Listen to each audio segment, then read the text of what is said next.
Hi, everyone. Good afternoon. Welcome. Thank you for joining me. If this is the first time you're catching me, my name is Julia Snerovich, and I am an athletic therapist, athletic trainer. And my whole goal is to show you to do exercises to reconnect the body, but also the sequence of what you should be feeling when you're doing the exercises. So I'll go into a little bit of a story here. When I was working, so the athletic therapist, athletic trainer, we're the people on the sidelines of the events. And when the athlete or someone goes down, we run to the field and we fix their injury or we respond to whatever the situation is. So I'm just constantly watching movement patterns, looking for injuries. Fast forward to working at the gym, and I'm seeing that a lot of the movements that people doing, they're already in a bad position, and then they're strengthening that bad position. So they're not necessarily fixing themselves, they're just like readapting their same patterns, and they have the same injuries. So whatever they were doing in the gym, they were taking onto the field, and then the whole season we're catering to the same problems. And I'm saying, hey, let's back this up. What if we had proper form at the very beginning, we did the proper sequences, and then the body can work for itself? So that's my thing. My thing is education, and that you don't have to beat yourself up if you want to get back into shape. You actually need to, some body awareness, feel where am I tight, where am I not, and start moving into those areas. And I think it's a more efficient way to do it. So for today, like yesterday, I did the arms and everything, and I'm really sore, and I'm just like rolling out and moving, and then I'm doing sequences. So I'm like loading my joints, but in the correct way where there's movement around. So hopefully that wasn't too much, and you guys got all that. Perfect. Yes, I don't know why I just do that all the time to check. Okay, so today I'm going to be working up the quads.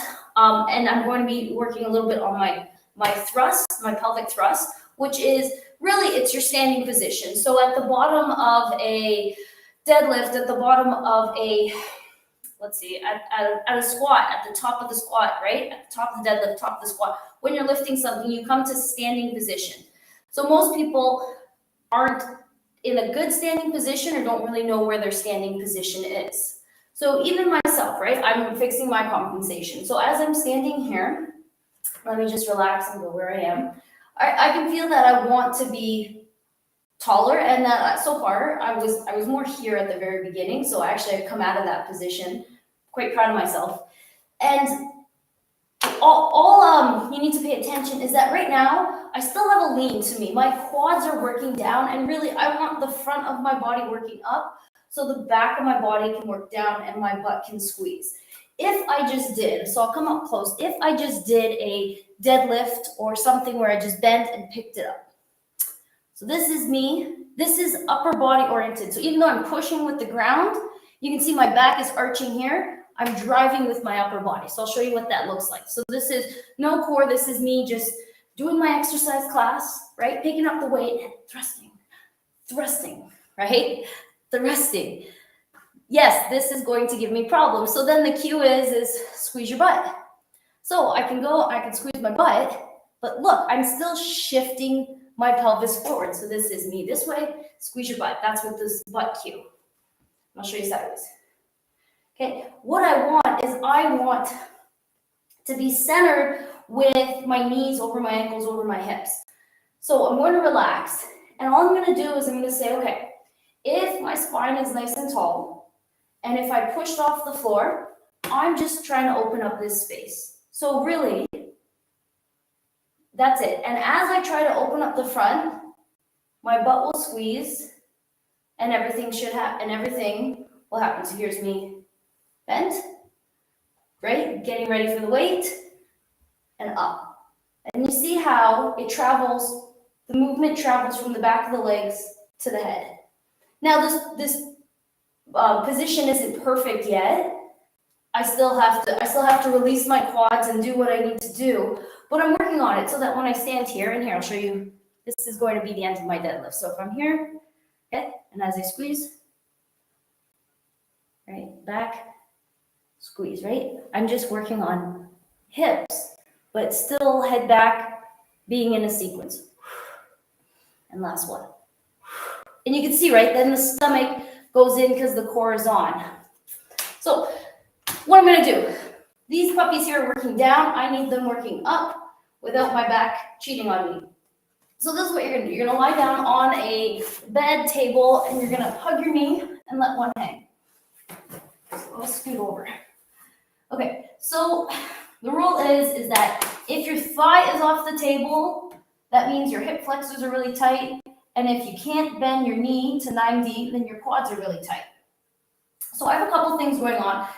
My leg wants to turn, so I know that the outside of my leg is very tight. So I'm going to have to turn. First thing, I'm going to rotate. I'm going to turn my thigh so that it's facing forward because it wants to fall off to the side. I'm going to say no, turn here, and then I'm going to bring it in. And as I bring it in, I can feel my hamstring and I can really feel the quad stretch. So I don't want my foot to turn out, I want it straight. So just do this and let me know how it goes. This is a really good stretch. It's also an assessment tool that we use to determine. So I'm going to do both legs. And then I'm just going to pump my leg a couple times. Good. And then I'm going to switch. So I would turn around. This leg is actually, my left is a little bit tighter, and which makes sense because this is the one that I sink into. So I really have to work on getting this thigh down, and then I can feel a really big stretch. Pull my toe towards me, and I'm going to do some pumps. And if your knee clicks when you're bending your knee and straightening it, that happens a lot. Then don't go as fast with the motion and hold it. Hold it at the tightest spot, and then rotate it either in or out, so that you're not, I'd say, you're not in a completely relaxed position, right? You have a little bit of tension going, and you're actively stretching it. So that's number one. Number two is, if my fascia is pulling me down here and I want to open up my hips and have them nice and straight, I'm going to start rolling up my legs. So I have a medicine ball here. I'll move the camera down and I'll show you what I'm going to do there.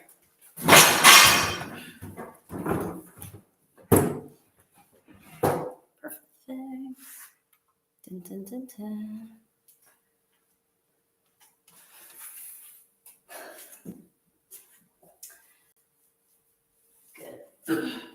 So it's just about I think I like getting the sequencing of the exercises together.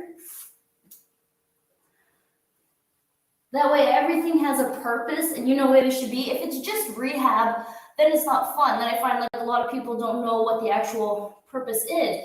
But if you can take the rehab and we can bring it up and integrate it into the exercise or to the whatever you're trying to accomplish, then it has a goal and it's a lot more fun.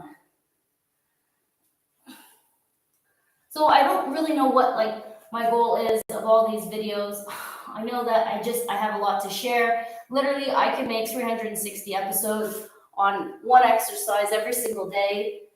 But I think as I go along and as I start to open up my body and get in better shape, then whatever I'm doing will become clear. So there's big spots on the quad, right? So outside quad, close to IT band. This is super tight here. I know that I'm going to have to roll this out. And what I'm doing is I'm finding the knot. So I'm rolling up, but I'm also finding the knot. Right now I want a knot right here. And as I find that knot, I'm just holding it. And the longer I hold it, the more my body will relax into it. And that's the goal. And the rolling out is for a couple reasons. One is to get the body where it is. Two is to relax the muscle. And three, it's so other areas can move. Because right now, if just the outside of my quad is moving, the inside quad is weak. And it is weak. I'll show you tomorrow with my knee how it wants to collapse. And even when I pull out, but it's because I need to work, this needs to strengthen, but because everything's so tight out here, I can't strengthen this because it won't let this muscle contract. And that's what I mean. It's just evening it out so that other parts of the body can work. So I'll do the other one here. So as the next thing, so like I'm gonna work on my quads, rolling up my quads, and then I'm gonna take this into two things. So one, I'm gonna take this into a motion where I work on a thrust up, but I'm gonna do it from my knees just to take some like other compensations out. And then I'm gonna do a bridge on a ball, but just holding that position that I've been working on.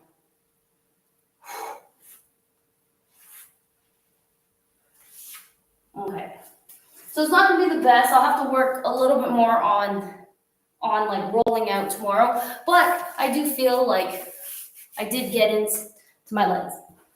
So now comes the motion. Okay, so what I'm doing is I'm working on my thrust. I want my feet to be pushed back. So if too much of your tension is forward and you can't dig your feet in, you're not relaxed, let me know. There's a couple things you can do, but these are the people that can't kneel because their quads are too tight and there's too much tension actually around their knees forcing it down. So what I would say to them is try to get your feet under and try to force the joint back and try to force your weight back so you're not all forward collapsing on them. Okay, so from here, feet going backwards, this is key. And then I'm gonna go core. So I always like to do this with my spine to make sure that, there we go, it's set. And then what I'm gonna do is I'm gonna do probably like 5 of these just to show you for an exercise. So if I had a weight, take my thighs, bring them down just a little bit. And then I'm actively pushing my feet to open my hips. And then as I'm doing this, I really want to feel this, my butt. Not because I'm forcing it, but because I'm allowing the length here to bring this down to push forward.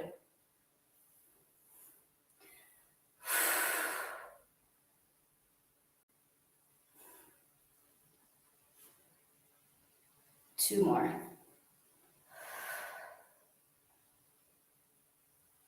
Good, and last one. So why am I doing this? Because if my normal position, my normal seated position is here with my, I'd say there's a shortening between my pubic bone and my lower belly button. This likes to tuck in. So because this likes to tuck in, it's causing a lot of issues. So as I'm pushing, I'm trying to open up this area and get it even so that my butt and my quads can work in sequence. So last, to tie all of this together, I'm gonna get a ball and then I'm gonna do some bridges on it. So I'll probably do, I don't know, probably like 8 or so. It's not about the sets and reps, right? It's literally, I could do 20 reps with poor form and not feel it, or I can do 5 sets really well, start shaking, feel it, and be wiped out, right? It's how much effort and awareness am I putting into the exercise? Okay, so from here, most important thing is not that my hips, I still want to be in the frame. All right, sorry guys. Okay, most important thing here is not that my hips are just up. It's actually that my spine is set first. So did you guys get that? So right now my back is rounded against the ball. It is not just me thrusting my hips because then I'm just loading my back right here. It is that my head is back. I have to set my spine first. My shoulders are open, get my ribs, and then get the core. I do want to open this area up as I come in.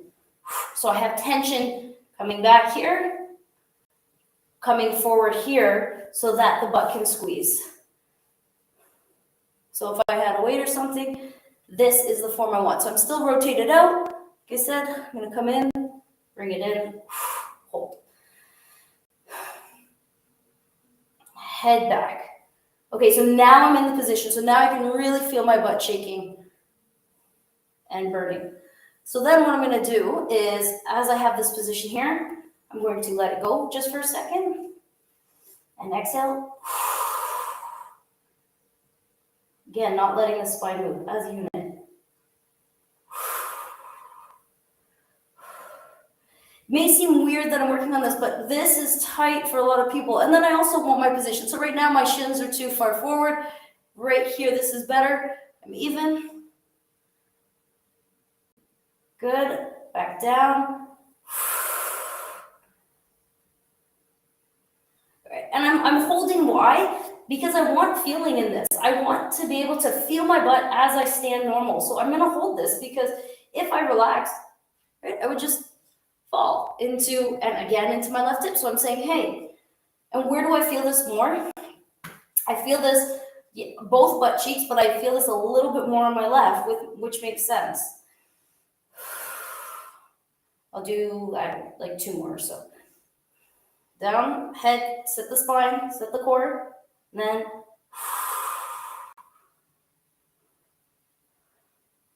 good, in, and last one.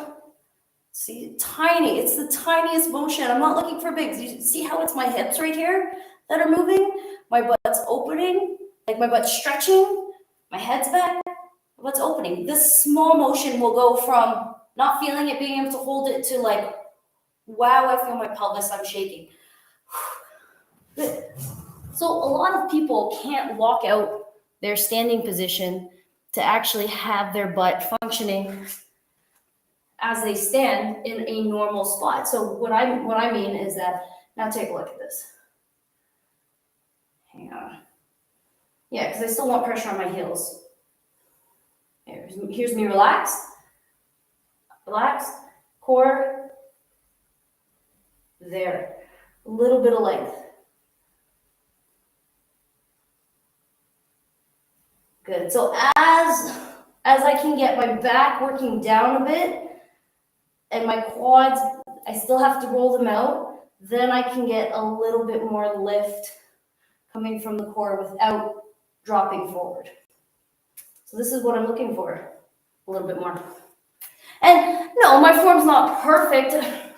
And your form probably is not perfect either. I'm not looking for perfect form. I'm looking for you to feel a sequence. As you open the hips, right, the butt contracts. And also that you don't just feel it in one spot. So this was my sequence today. Let me know what you think, and I will see you guys tomorrow.